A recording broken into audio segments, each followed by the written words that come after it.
రాజుగా వచ్చుచున్నాడు, భూలోకమంతా తెలుసుకుంటాడు. యేసు రాజుగా వచ్చుచున్నాడు, భూలోకమంతా తెలుసుకుంటాడు. ఈ లోక దేవతలన్నీ ఆయన ముందరా, ఈ లోక దేవతలన్నీ ఆయన ముందరా సాగిలపడి నమస్కరించి గణగణలాడును, సాగిలపడి నమస్కరించి గణగణలాడును. వంగని మోకాళ్ళన్నీ, వంగని మోకాళ్ళన్నీ యేసయ్య ఎదుట వంగిపోవును, యేసయ్య ఎదుట వంగిపోవును. యేసు రాజుగా వచ్చుచున్నాడు, భూలోకమంతా తెలుసుకున్నాడు.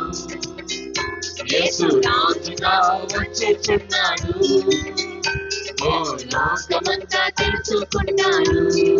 రవి కొట్టి తేజుడు రమ్యమైన దేవుడు, రవి కొట్టి తేజుడు రమ్యమైన దేవుడు రాజుగా వచ్చుచున్నాడు, రాజుగా వచ్చుచున్నాడు. యేసు రాజుగా వచ్చుచున్నాడు, భూలోకమంతా తెలుసుకున్నాడు. యేసు రాజుగా వచ్చుచున్నాడు, భూలోకమంతా తెలుసుకున్నాడు. అతిక్రమంలో నాకు తెలిసే ఉన్నవి, నా పాపంలో ఎల్లప్పుడూ నా ఎదుట ఉన్నాయి.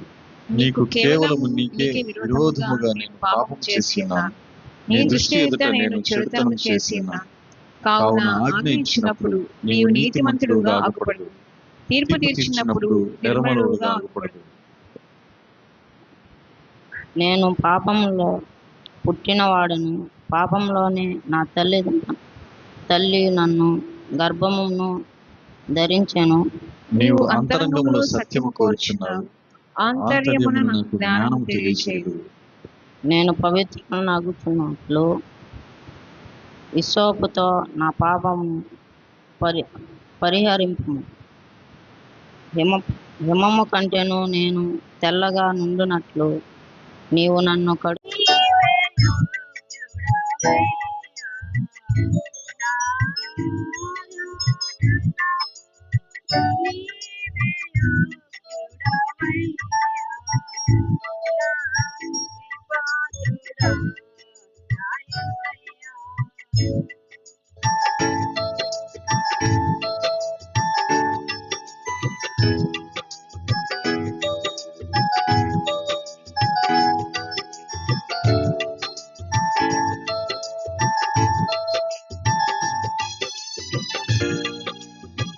నీ కృపయే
రవి కోటి తేజ నీకే వందనాలు.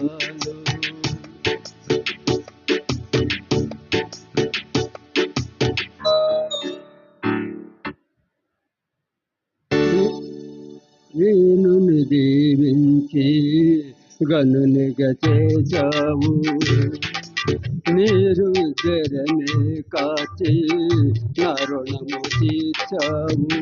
నా చల్లనయ్యా, నా చల్లనయ్యా, నా యేసయ్యా. రాజాకి రాజా నీకే వందనాలు, రవి కోటి తేజ నీకే వందనాలు.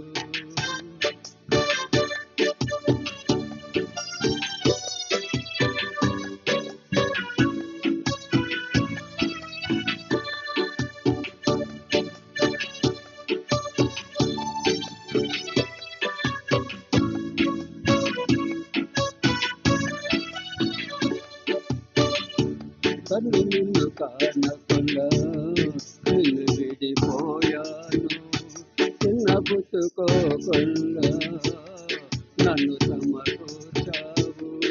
నా మనసు వెన్నయ్యా, నా కన్న తండ్రి యేసయ్యా. నీ మనసు వెన్నయ్యా, నా కన్న తండ్రి యేసయ్యా. రాజాకి రాజా నీకే వందనాలు, రవి కోటి తేజ నీకే వందనాలు. రాజాకి రాజా నీకే వందనాలు, రవి కోటి తేజ నీకే వందనాలు. హల్లెలూయా. నా యొద్ద నివసించినట్లు దేశములో నమ్మకస్తులైన వారిని నేను కనిపెట్టుచున్నాను. నిర్దోష మార్గమందు నడుచువారు నాకు పరిచారకులగుదురు. ఆమేన్. దేవుని వాక్యం దీవించుగాక. స్తోత్రం స్తోత్రం స్తోత్రం ప్రభువా యేసయ్య, గొప్ప దేవుడా, వేలాది స్తుతులు స్తోత్రాలు వందనాలు నాయన. యేసు నాయన, నా తండ్రి గొప్ప దేవుడా నాయన, ఉదయం నుంచి ఇప్పుడు దాకా కాచి కాపాడిన దేవుడా నీకే స్తుతులు స్తోత్రాలు నా ప్రభువా యేసయ్య. దేవా స్తోత్రాలు నాయన.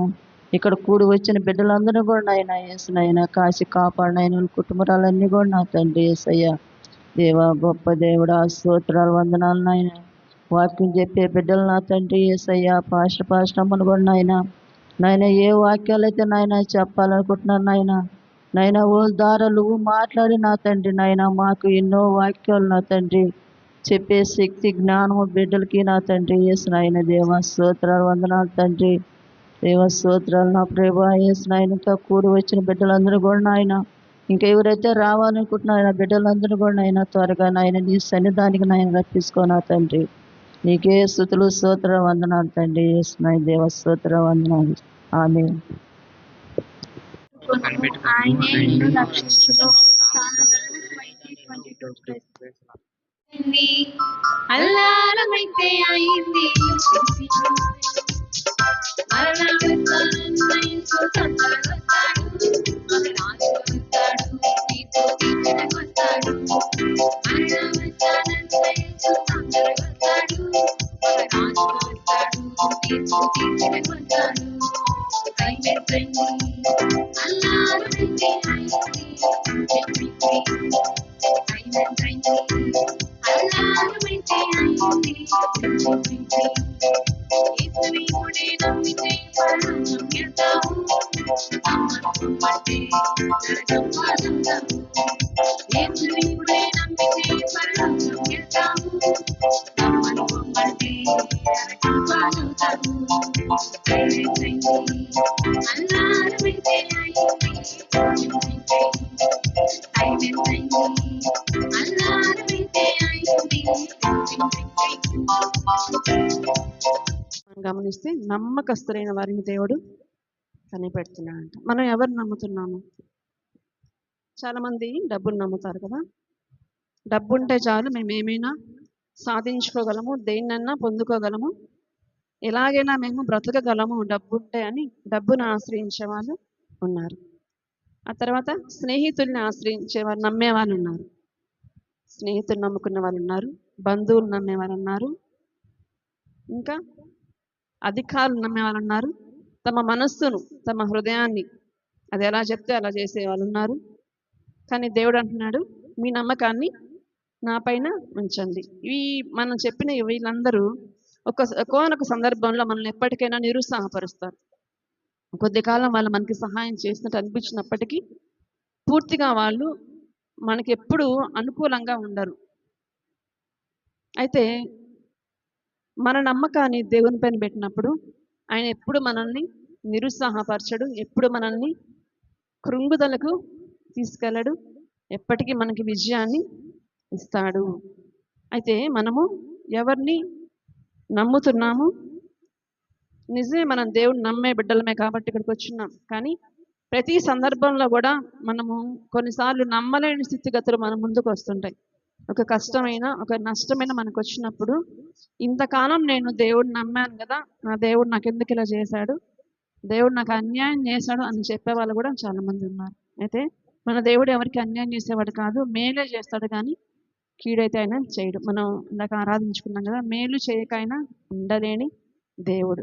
కాబట్టి ప్రియమైన సంగమా, ఇది మనము ఎవరిని నమ్ముతున్నామో మనం నమ్మిన దేవుడు మనకి ఎలాంటి కార్యాలు జరిగిస్తాడు మన పక్షాన అనేది మనం ఈ దినాన ధ్యానించుకున్నాము. మొదటిగా మనం గమనించినట్లయితే 2వ దినవృత్తాంతముల గ్రంథము 14వ అధ్యాయంలో మనం గమనిస్తే ఇక్కడ ఒక రాజు మనకి కనబడతాడు. ఈయన పేరు ఆస. దైవ చిత్తాన్ని నెరవేర్చడానికి ప్రయాసపడిన వారిలో ఈ ఆస కూడా ఒకడు. యూదా రాజ్యాన్ని పరిపాలించిన రాజు ఈ ఆస. దావీదు తర్వాత 5వ రాజుగా మనం ఇతన్ని చూడొచ్చు. అయితే రాజ్యము యూదాగా ఇశ్రాయేల్ రాజ్యాన్ని విడిపోయినప్పుడు ఇతను 3వ రాజుగా మనము గమనించవచ్చు. ఈ ఆస దేవుని చిత్తాన్ని నెరవేర్చడానికి చాలా ప్రయత్నించాడు. 41 సంవత్సరాలు ఆయన రాజుగా ఉండి యెరూషలేముని పరిపాలించిన రాజు. 2వ దినవృత్తాంతం గ్రంథము 14వ అధ్యాయం 11వ వచనం మనం ఒకసారి చదువుకుందాము.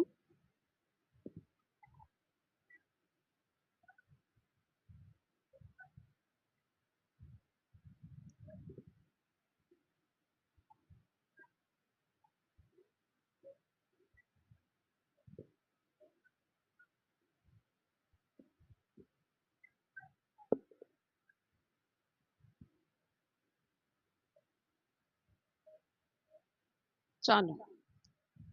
ఇక్కడ మనం గమనించినట్లయితే 41 సంవత్సరాలు యెరూషలేమును పరిపాలించిన ఈ ఆసా రాజు ఒక దినాన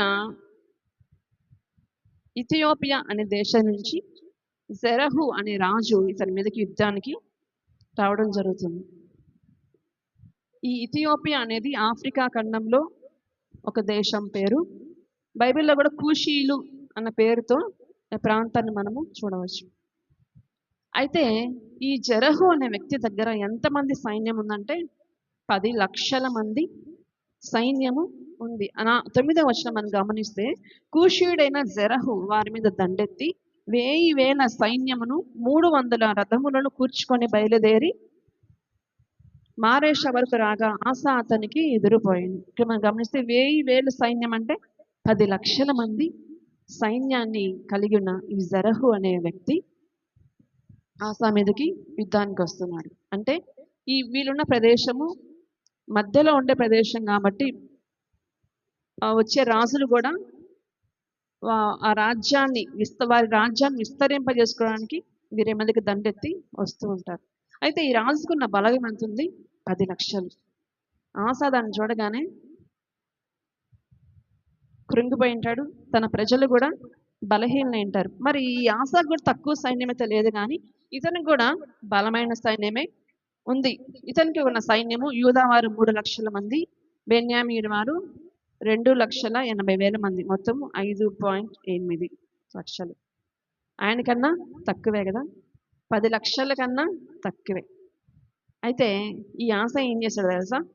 ఆయన బలగాన్ని బట్టి అతిశయించిన, నాకున్న ఈ బలగము అని ఆయనకున్న సైన్యంని ఆయన చూడలేదు. ఆ యుద్ధానికి రాగానే వెంటనే ఆయన చేసిన పని ఏంటో తెలుసా? దేవుని సన్నిధిలోకి వెళ్ళి మొర్రపెట్టాడు. యెహోవా విస్తారమైన సైన్యం చేతిలో ఓడిపోకుండా బలము లేని వారికి సహాయం చేయటకు నీకన్నా ఎవ్వరు లేరు. సైన్యాన్ని చూడటంలా, సైన్యంగా చెప్పటం లేదు. వారిని వెళ్ళి మీరేం చేస్తారు నాకు తెలీదు, ఆ సైన్యం అంతా మరణించాలి, ఆ రాజ్యాన్ని మనము జయించుకోవాలి అని సైన్యంతో మాట్లాడటనేది ఆశ. దేవుని సన్నిధికి వెళ్తున్నాడు, మొర్ర పెడుతున్నాడు. నమ్మకస్తులైన దేవుణ్ణి పాదాలైన పట్టుకొని బ్రతులునాడుతున్నాడు. ఒకవేళ మీ ఇద్దరికి యుద్ధం జరిగితే ఎవరు గెలుస్తారు? ఆ బలగం ప్రకారము జరహు రాజే గెలవాలి. ఎందుకంటే అతని సైన్యము 10 లక్షల మంది. అయితే యూదా వారు ఆ సైన్యాన్ని చూసి భయపడ్డారు, కంగారు పడ్డారు. శత్రు బలం ఎక్కువగా ఉంది. అయితే ఆస పరిగెత్తుకొని ఎక్కడికి వెళ్ళాడు? దేవుని సన్నిధిలోకి వెళ్ళాడు. మనకు కూడా మనకు మించిన కార్యాలు, మనకు మించిన శత్రు బలము మనకు ఎదురైనప్పుడు మనం ఏం చేస్తున్నాం? పరిగిస్తున్నామా దేవుని దగ్గరికి? లేదా నాకు ఎవరు సహాయపడతారు, వీళ్ళ వాళ్ళ వాళ్ళ వీళ్ళ అని నలువైపులా పరిగిస్తున్నామా? నలువైపులా మీరు పరిగెత్తిన దేవుని సన్నిధికి మీ పాదాలు రాకపోతే మీకు సహాయం ఎక్కడి నుంచి కూడా రాదు. మీ శత్రువు ఎంత బలవంతుడైనప్పటికీ వాళ్ళు మించిన బలం గల దేవుడు మీతో ఉంటే మీకు ఎప్పటికీ విజయమే. అది ఎటువంటి సమస్య అయినా, ఎటువంటి ఒకవేళ ఉద్యోగమైనా, ఇంకేదైనా కుటుంబంలో సమస్యలైనా, ఏమైనప్పటికీ దేవుడు మీతో ఉంటే ఎప్పటికీ మీకు విజయమే వస్తుంది. తనకున్న బలగాన్ని మీద, సామర్థ్యం మీద, అధికారుల మీద ఆశ ఆధారపడకుండా దేవుని సన్నిధిలో ప్రార్థించాడు. ఏం ప్రార్థించాడు? నిన్నే నమ్ముకొని ఉన్నాను. 2వ దినవృత్తాంతం గ్రంథం మరొకసారి చదువుకుందాము. 14వ అధ్యాయము 11వ వచనం చివరి చూస్తే, మా దేవా యెహోవా మాకు సహాయము చేయము, నిన్నే నమ్ముకొని ఉన్నాము, నీ నామాన్ని బట్టే ఈ సైన్యమును ఎదిరించుటకు బయలుదేరి ఉన్నాము. యెహోవా నీవే మా దేవుడవు, నీ పైన మా శత్రువుల విజయము పొందనీయద్దు అని ఆశ దేవుని సన్నిధిలో ప్రార్థిస్తాడు. ఎప్పుడన్నా ప్రార్థించామా? నిన్నే నమ్ముకున్నాను ప్రభా, నీవే నాకు సహాయం, నువ్వు తప్ప నాకెవ్వరు ఈ సహాయము చెయ్యరు ఎప్పుడన్నా ప్రార్థించామా దేవుని సన్నిధిలో నిజంగా? లేదా ఎవరో అధికారిని, ఎవరో రాజకీయ నాయకుడిని మన హృదయంలో పెట్టుకొని వాళ్ళ వైపు పరిగిస్తే కొంతకాలం ఉంటుందేమో ఆ విజయం. మీకు విజయం శాశ్వత కాలం ఉండాలంటే దేవుని సన్నిధికి వచ్చి ఆయన పాదాలు పట్టుకొని విడవకుండా బతిలాడుకోవాల్సిందే. అది ఎటువంటి సమస్య అయినా ప్రియమైన సంగమా, ఎప్పుడు కూడా ఇతరుల పైన మనము ఆధారపడకూడదు, ఇతరులని నమ్ముకోకూడదు. వాళ్ళు మాకు సహాయం చేస్తారు, వీళ్ళు మాకు సహాయం చేస్తారని ఎవరిని నమ్ముకోకూడదు. కానీ దేవుని మీద మన నమ్మకాన్ని పెట్టుకోవాలి. కీర్తన గ్రంథములను గమనించినట్లయితే 118వ కీర్తన మనం గమనిస్తే మనకందరికీ బాగా తెలిసిన వచనం ఇది. ఎవరిని నమ్ముకోవద్దని చెప్తున్నాడు ఇక్కడ. 118వ కీర్తన 8వ చరణాన్ని చదువుకుందాము. మనుషులను నమ్ముకొంట కంటే యెహోవాను ఆశ్రయించుట మేలు. రాజులను నమ్ముకొంట కంటే యెహోవాను ఆశ్రయించుట మేలు. మనుషులు నమ్ముకున్నట్ట కంటే యెహోవాను ఆశ్రయించడం మేలు.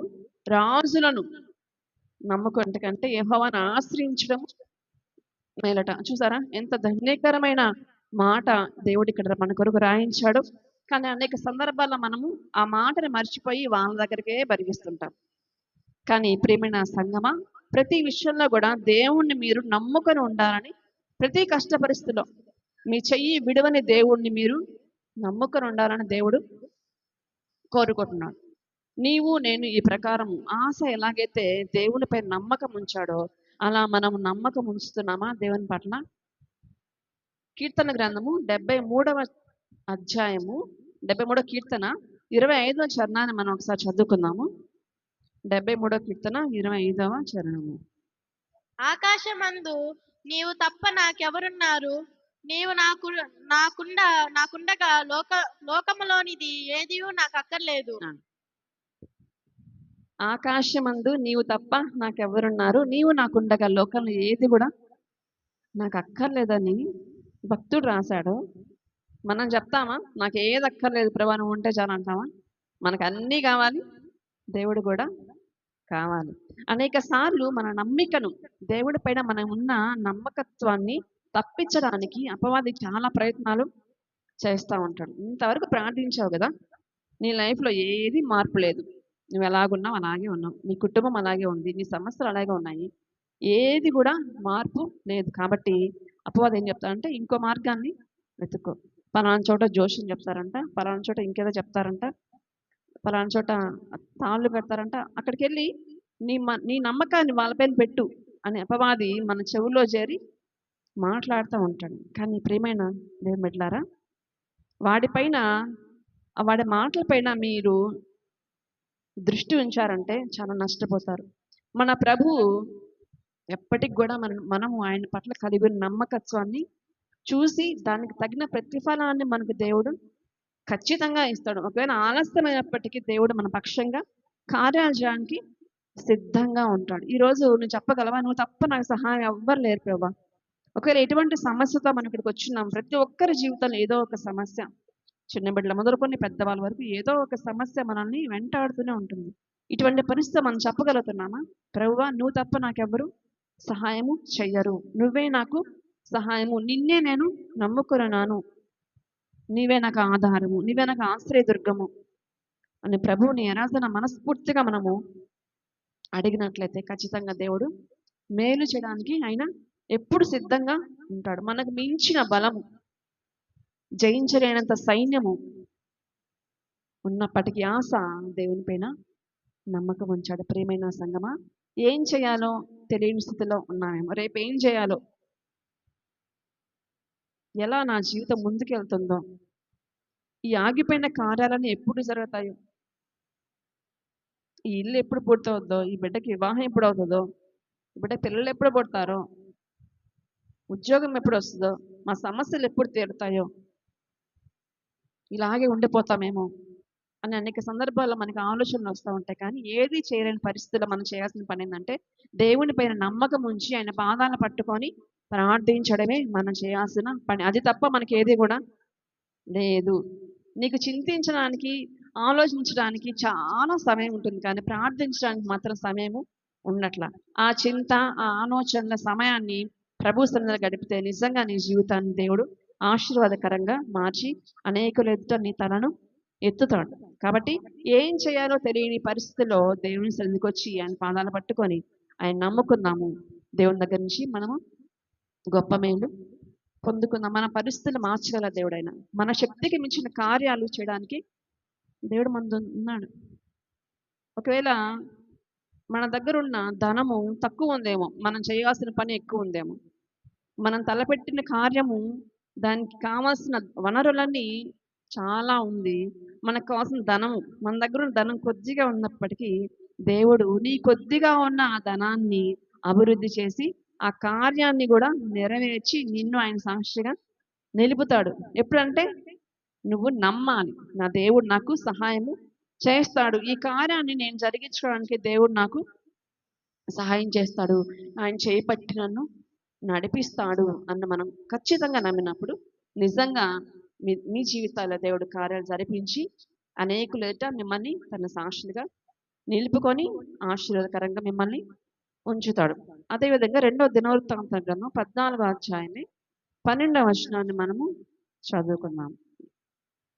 యెహోవా ఆ కూషీయులను ఆశ ఎదుటను యూదావారి ఎదుటను నిలువనీయక వారిని మొత్తినందున వారు పారిపోయిరి.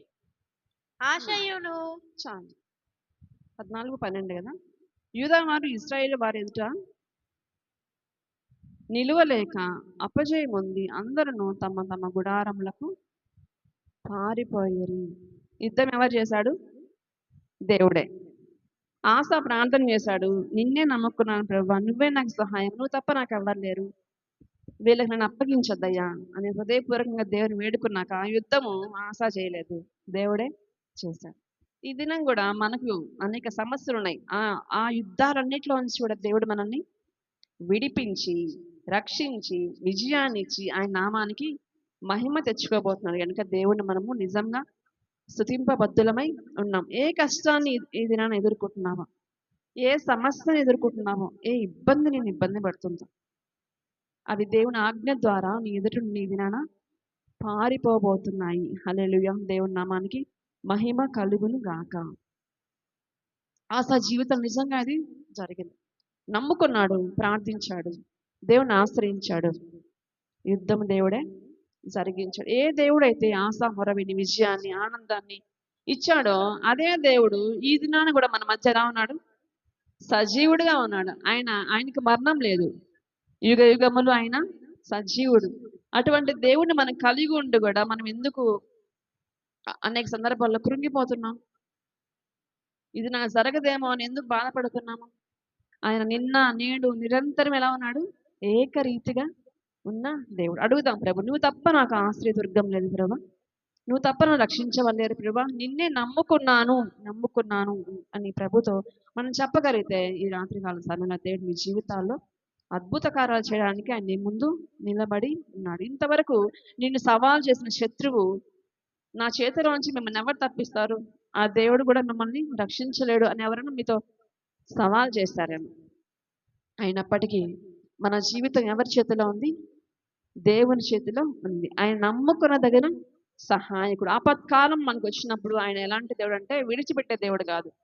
ఇంతకాలం నా దగ్గర రాలేదు కదా, వెళ్ళిపో అండు. ఇప్పటికైనా నా దగ్గరకు వచ్చావు కదా, నువ్వు నన్ను నమ్ముకున్నావు కదా, నేను నీ పక్షాన కార్యాలు జరిపిస్తాను అని మన దేవుడు మన పక్షాన వాగ్దానము చేస్తున్నాడు. ఈ 2వ దినవృత్తాంత గ్రంథము 14వ అధ్యాయము 13వ వచనాన్ని చదువుకున్నాము. ఆశయును అతనితో కూడునున్న వారును గెరరు వరకు వారిని తరుముగా కూషియులు మరలా పంక్తులు తీర్చులేక యెహోవా భయము చేతను ఆయన సైన్యము భయము చేతను పారిపోయిరి. యూదా వారు విశేషమైన కొల్ల సొమ్ము పట్టుకొనిరి. చాలు. ఇక్కడ మనం గమనిస్తే యెహోవా భయము చేతను ఆయన సైన్యపు భయము చేతను వచ్చిన శత్రువులు ఎంతమంది? వాళ్ళు 10 లక్షల మంది కదా, అందరూ పారిపోయారంట. ఎవరి వీరితో యుద్ధం చేయాల, ఒక్కరు కూడా నశించిపోలేరు. పైగా ఆ కొలసం అంతా వీళ్ళు తీసుకోవడం జరిగింది. ఇది నాన్న ఏదైతే మనము కొన్ని సందర్భాల్లో కోల్పోతాం, అనారోగ్యం వచ్చినప్పుడు కొంత ధనాన్ని మనం దాచుకున్నప్పటికీ ఆ హాస్పిటల్కి మన ఖర్చు నిమిత్తము పెట్టాల్సి వస్తుంది. అనుకుంటున్నాం మేము ఇంతవరకు మేము సంపాదించుకున్న అంతా కోల్పోయాము, మా దగ్గర ఏమీ లేదు, మన దగ్గర డబ్బులు ఉంటే ఈ పని అయిపోయింది, ఆ పని అయిపోయింది అని మనకున్న సందర్భాల్లో బాధపడుతుంటాం కదా. మన దేవుడు మరలా మనకు అవన్నీ సమకూర్చే దేవుడు, మనల్ని మరలా లేవనెత్తే దేవుడు, మనకు ఆరోగ్యం ఇచ్చే దేవుడు, చెయ్యి చాపే వ్యక్తిగా ఒకవేళ ఈరోజు మనం ఉన్నామేమో కానీ ఒక దినాన అనేకులకు చెయ్యి అందించి బలపరిచేవారుగా దేవుడు మనల్ని లేవనెత్తబోతున్నాడు. కాబట్టి ఏ పరిస్థితికి కూడా మనము చింతించిన అవసరం లేదు, భయపడాల్సిన అవసరం లేదు. హృదయపూర్వకంగా దేవుణ్ణి మనం నమ్ముకుంటే మన పక్షాన ఆయన కార్యాలు జరిగిస్తాడు. అది ఎటువంటి అసాధ్యమైన కార్యాలైనా ఇది జరగదు అని మనం అనుకున్నప్పటికీ దేవుడు మన పక్షంగా నిలబడి ఆయన మన కార్యాలు జరిగిస్తాడు. ఏ రాజు మన పక్షం చేయలేడు, ఏ అధికారి మన దగ్గర నిలబడి మనకు సహాయం చేయలేడు, మన స్నేహితులు చేయలేరు, మన నమ్ముకున్న ధనము చేయలేదు, కానీ మన దేవుడు మన పక్షాన కార్యాలు జరిగిస్తాడు. ఎందుకంటే కీర్తన గ్రంథము 28వ కీర్తన 7వ వచనం మనం చదువుదాము. 28వ కీర్తన 7వ చరణాన్ని మనము చదువుకున్నాము. యెహోవా నా ఆశ్రయము, నా కేడము, నా హృదయము ఆయన యందు నమ్మిక ఇంచును గనుక నాకు సహాయము కలిగెను.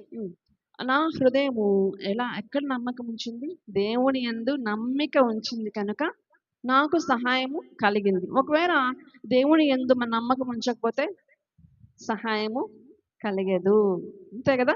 ఆయన యందు నమ్మకం ఉంచింది కాబట్టి నా హృదయం నాకు సహాయము కలిగింది. ఇవన్నీ ఆశా జీవితం నెరవేరడానికి కారణం ఏంటంటే ఆయన హృదయము దేవుని యందు నమ్మిక ఉంచింది. నిన్నే నమ్ముకున్నాను ప్రభువా అని హృదయపూర్వకంగా మొరపెట్టాడు. ఈ దినాన మనం కూడా ఆ విధంగా మొరపెట్టవలసిన వారమే ఉన్నాం. మనకు కలిగే ప్రతి ఇబ్బందులో, ఇరుకుల్లో, శ్రమలో, నిందల్లో ఏమీ పలకనప్పటికీ అనేక మంది నిందిస్తుంటారు, అవమానిస్తుంటారు. అవన్నిటికి మనం భయపడాల్సిన అవసరం లేదు. మనం నమ్మకంగా ఉంటే దేవుడు మన జీవితాల కార్యాలు జరిగిస్తాడు. రెండవదిగా మనం గమనిస్తే కీర్తన గ్రంథము 40వ కీర్తన 4వ వచనాన్ని మనము చదువుకుందాము. 40వ కీర్తన 4వ వచనం. గర్విష్ఠులైనను గర్విష్ఠులైనను త్రోవ విడిచి అబద్ధముల తట్టు తిరుగువారునైనను లక్ష్య పెట్టుక యెహోవాను నమ్ముకున్నవాడు ధన్యుడు. చాలు. యెహోవాను నమ్ముకున్నవాడు ఎవరంట? ధన్యుడు. గర్విష్ఠులనైనను త్రోవ విడిచి అబద్ధముల తట్టు తిరుగువారినైనను లక్ష్య పెట్టక యెహోవాను నమ్ముకున్నవాడు ధన్యుడు. మనము దేవుని నమ్మట్లేదు అంటే లోకస్తుల్ని నమ్ముతున్నట్టే. ఎవరో ఒకరు నమ్మాలి కదా మనం. దేవుడినైనా నమ్మాలి, లోకస్తులైనా నమ్మండి. దేవుణ్ణి మనం నమ్మకపోతే మన హృదయంలోకి అపవాది లోకస్తుల్ని పెట్టేసి మనకు అపజయాన్ని ఇస్తూ ఉంటాడు. కాబట్టి మనము ఇటువంటి త్రోవల్లోకి మనము వెళ్ళకూడదని దేవుడు సెలవిస్తున్నాడు. కొంతమంది యవన బిడ్డలు ఎలా ఉంటారంటే వాళ్ళు నమ్మే సినిమా యాక్టర్లు అంటే చాలా అభిమానం ఉంటుంది వాళ్ళకి. వాళ్ళ కోసము చొక్కాలు చింపుకుంటారు, ఎంత పెద్ద లైన్లో నిలబడి క్యూలో నిలబడి టికెట్ల కోసము కొన్నిసార్లు దెబ్బలు కూడా తింటుంటారు. కానీ ఆలోచించారా ఎప్పుడైనా? మందిరాల ముందు ఎప్పుడు క్యూ ఉండదు కదా. ఎప్పుడైనా క్యూలో వచ్చారా మీరు? అంత రష్ ఉంటుందా మందిరంలో రావడానికి? ఫ్రీగా ఉంటాయి గేట్లు. ఒక దేశంలో అంట 4 గంటలకి ఆరాధన అంట. తెల్లవారుజామున 4 గంటలకి ఆరాధన అయితే 4 గంటలకు ఆరాధనకి రావడమే గొప్ప అనుకుంటే వాళ్ళు అంట 1 గంటకు వస్తారంట. సీట్లు దొరకవండి. ఎప్పుడన్నా మనం మందిరం అట్లా వెళ్ళినామా? 4 గంటలకు ఆరాధన అయితే 1 గంటకి వెళ్తారంట. ఆ డోర్స్ తెరిచే వరకు బైబిల్ చదువుకుంటూ ఉంటారంట. డోర్లు ఎప్పుడైతే ఓపెన్ చేయగానే అందరూ మందిరంలోకి వెళ్ళి కూర్చుంటారంట. అసలు ఒకసారి ఊహించండి ఎంత బాగుంటుందో. ఎప్పుడన్నా మన జీవితంలో ఎప్పుడన్నా అలాంటి సన్నివేశం మనం చూసామా? చర్చి ముందు లైన్లు ఎప్పుడైనా ఉన్నాయా? నేను పోతాను ముందు సీట్లు ఉండవని ఎప్పుడైనా వచ్చామా మనం? నిజంగా ఎంత ఆసక్తిగా వాళ్ళు దేవుడిని ఆరాధించారు కాబట్టి ప్రపంచంలోని ఒక గొప్ప సంఘంగా అది ఉందంట. ప్రియమైన సంఘం, దేనికోసం మనం పరిగెస్తున్నాం? నిజంగా దేవుని మనం నమ్ముకొని ఉంటే పరిగెస్తూ వస్తామండి మందిరానికి. ఆలస్యం ఉండదు. ఎందుకంటే దేవుడు మీకన్నా ఇక్కడ కూర్చొని ఉన్నాడు. ఒక అధికారి వస్తే మనం ఎలా ఉంటామండి? ఆయనకన్నా ముందుండాలని ఆశపడతాం కదా. అలాగే దేవుడు కూడా అధికారి కంటే గొప్పవాడు, రాజులకు రాజు, ప్రభువులకు ప్రభు. ఆయన నమ్ముకుంటున్న మనం ధన్యులమని ఆయన చెప్తున్నాడు. కాబట్టి గర్విష్ఠులైన మనం నమ్మకుండా, వారిని లక్ష్య పెట్టకుండా యెహోవా యందు నమ్మకం ఉంచాలని దేవుడు కోరుకుంటున్నాడు. నిజంగా అలా చేద్దామా? అయితే మనం దేవుని పట్ల నమ్మకము కలిగి ఉందాం. ఇంకోటి మనం గమనిస్తే కొంతమంది నమ్మకం ఎవరిపైన పెట్టుకుంటారంటే వాళ్ళకున్న ఆస్తి పైన నమ్మకం పెట్టుకుంటారు. మార్కు సువార్తలో మనం గమనిస్తే మార్కు సువార్త 10వ అధ్యాయము 24వ వచనాన్ని మనం ఒకసారి చదువుకుందాం. మార్కు సువార్త 10వ అధ్యాయము 24వ వచనం. ఆయన మాటలకు శిష్యులు విస్తయలతో చెప్పెను. 10:24 ఆ- మార్కు సువార్త. ఆయన మాటలకు శిష్యులు విస్తాయముందిరి. అందుకు యేసు తిరిగి వారితో ఇట్లనెను, పిల్లలారా, తమ ఆస్తి యందు నమ్మిక ఇంచువారు దేవుని రాజ్యంలో ప్రకాశించుట ఎంతో దుర్లభము. చాలు. ఇక్కడ మనం గమనిస్తే తమ ఆస్తి యందు నమ్మిక ఇంచువారు దేవుని రాజ్యంలో ప్రవేశించుట ఎంతో దుర్లభము. చూసారా?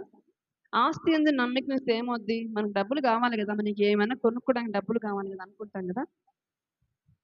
ఆస్తి ఉండొచ్చు కానీ ఆస్తి పైన మన నమ్మకము ఉంచకూడదు. అది ఇచ్చిన ఆ ఆస్తిని ఇచ్చిన దేవుని పైన మన నమ్మకం ఉంచాలి కానీ మనం కలిగి ఉన్న దాన్ని బట్టి మనము నమ్మకము ఉంచకూడదు. నిజంగా ఆస్తి యందు మన నమ్మకం ఉంచితే ఏమయ్యాడు? ధనవంతులు అనేక మంది మనము చూసాం. ఒక ధనవంతుడికి విస్తారంగా ఆస్తి పండింది. అది చూసిన ఆయన ఆహారం లేని వానికి పెట్టాలి అనుకోలేదు. నిన్ను వల్ల నీ పొరుగు వారిని ప్రేమించమన్నాడు కదా, కొంతైనా లేని వాళ్ళకి పెడతాను అనుకోలేదు. ఆ దానిలో దశంభాగం దేవునికి ఇస్తాను అనుకోలేదు. ఈ రెండు అనుకోలేదు, కానీ నా ప్రాణమా సుఖించు తిను, నీకు అనేక సంవత్సరాలకి సమృద్ధి అయిన ఆహారము ఉంది అన్నాడు. అది ఏమైంది? ఆ రాత్రికే. మనం అనుకుంటాం కానీ ఎన్నో సంవత్సరాలు బతుకుతాం అనుకుంటాం. ఏమో మనకు తెలియదు. మన జీవము, మన జీవితము ఇంతలో కనబడి అంతలో మాయమయ్యే ఆవిరి వంటిది. కాబట్టి మనము మన జీవం ఏ పాటిదో గ్రహించుకొని దేవుణ్ణి ఆరాధిస్తూ మన పొరుగువారిని ప్రేమిస్తూ ఉండాలని కోరుకుంటున్నాడు. ఆ ఆస్తిపరుడు ఎవ్వరికి సహాయం చేయలా, అటు పరలోకానికి కూడా పోలేదు. అందుకే దేవుడు చెప్తాడు, ఆస్తి యందు నమ్మిక ఉంచొద్దు. మొదటి తిమోతికి రాసిన పత్రిక 6వ అధ్యాయము 17వ వచనం చదువుకొని మనము చదువుకుందాం. మొదటి తిమోతి 6:17.